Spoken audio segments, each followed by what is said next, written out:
जी दोस्तों नमस्कार। आपका एक बार फिर स्वागत है हमारे इस चैनल हेमंत शर्मा में। आज फिर हम बात करने वाले हैं एक ऐसे ही मंत्र ओम क्लीम कृष्णाय नमः के बारे में। देखो, ओम क्लीम कृष्णाय नमः के बारे में जितनी बातें करें उतनी कम होती है, क्योंकि ये एक इतना पावरफुल मंत्र है कि इस मंत्र के बारे में क्या कहना और क्या सुनना। जिसने भी सुना या जिसने भी बोला है उसने इसकी महिमा का ऐसा गुणगान किया है कि लफ्जों में बयां करना बहुत कठिन होता है इस चीजों को।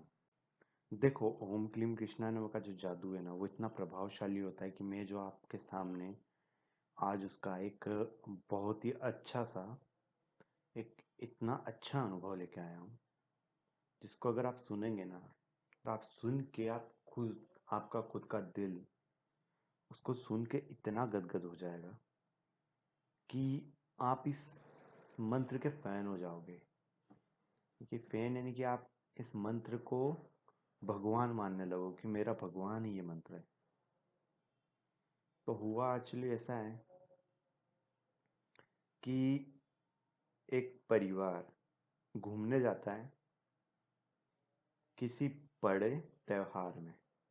देखो, मैं बात कर रहा हूँ अभी होने वाले प्रयागराज में जो एक बहुत अच्छा कुंभ का बहुत बड़ा मेला निपटा है, जिसको यूपी गवर्नमेंट ने बहुत अच्छे से निभाया है। ये वहाँ की बहुत अच्छी स्टोरी है जो कि वहाँ के परिवार ने मेरे साथ शेयर की और मैं आपके साथ शेयर कर रहा हूँ। वहाँ पे होता ऐसा है कि वहाँ पे एक परिवार जाता है और एक परिवार में 3 सदस्य रहते हैं, माँ बाप और बच्चा। कोरोना प्रोटोकॉल के तहत सभी चीज़ों का पालन किया जाता है और वो लोग महल्ले में शांति से घूम रहे होते हैं।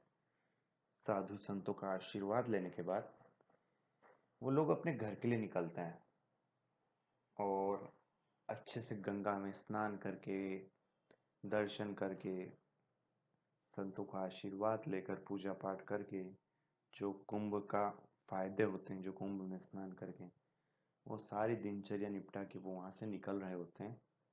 तभी उसके पापा, लड़के के पापा यानी कि लड़का होता है 5 से 6 साल का और उसके मम्मी पापा होते हैं। तो उसके पापा टिकट लेने के लिए रेलवे स्टेशन जाते हैं। रेलवे स्टेशन क्या जाते हैं, मतलब होते हुए रेलवे स्टेशन पे ये पर फाटक पे जाते हैं, जो खिड़की होती है ना जिसको टिकट खिड़की कहते हैं, वहां पर जाते हैं। तभी वहां पर होता ऐसा है कि उसकी मम्मी की निगाहें मोबाइल में टिकी रहती है, टकटकी लगाए कि उसकी मोबाइल मम्मी पास में मोबाइल चला रही होती है। इतनी भीड़ होती है कि उसको एक साइड बैग लगा रखा होता है और एक साइड उसकी बच्ची रखी होती, मतलब बच्ची को बिठा रखा होता है। लेकिन अचानक ऐसा होता है कि 2 पल के लिए उसकी मम्मी की निगाहें मोबाइल में किसी वीडियो में टकटकी लगाए देख रही होती है, यानी कि उसकी मम्मी का ध्यान नहीं होता है ये पास में बैग है या बच्ची। अब एक साइड का जो बैग था ना उसके दोनों हैंडल उनके हाथ में थे, ये बैग को तो टाइट पकड़ रखा था, पर बच्ची जो है ना उस बच्ची ने उसकी माँ का हाथ पकड़ रखा था टाइट, और उसकी बच्ची हाथ छुड़वा के कहीं निकल जाती है। अब इतने बड़े कुंभ में क्या करें। 10 दिन से वो लोग पागलों की तरह उसे कुंभ में ढूंढ रहे होते हैं, लेकिन उस बच्ची का कहीं पता नहीं लगता। तभी वो थक हार के 10 दिन बाद प्रशासन के हाथों ये चीज सुपुर्द करके अपने गांव वापस आ जाते हैं। यूपी में ही उनका गांव है, मथुरा के पास कहीं बता रहे थे। और फिर होता ऐसा है कि उसके पापा भगवान श्री कृष्ण के बहुत बड़े भक्त हैं। तो उन्होंने एक संकल्प लिया कि हे प्रभु, मैं आपके मंत्रों का 21,000 जप कर रहा हूँ,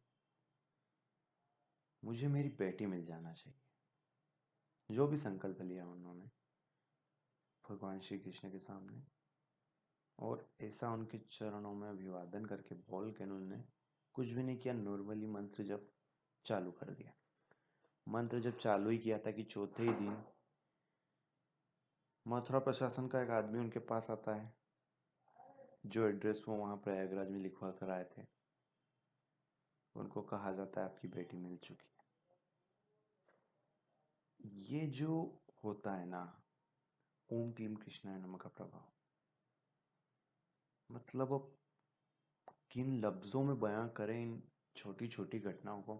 वैसे घटना कोई छोटी नहीं है, लेकिन इन घटनाओं को किन लफ्ज़ों में बयां करें वो लफ्ज़ नहीं मिल पाते कभी कभी, क्योंकि मंत्रों का प्रभाव जो है ना वो लफ्ज़ों से कई गुना ऊपर निकल जाता है। तो ये एक बहुत अच्छा सा अनुभव था जो मुझे लगा आपके साथ शेयर करना चाहिए। सो अभी के लिए इस वीडियो में इतना ही। आगे ऐसी और वीडियो देखने के लिए आप हमारे चैनल को लाइक शेयर सब्सक्राइब जरूर करें। थैंक यू, धन्यवाद। वंदे मातरम, भारत माता की जय।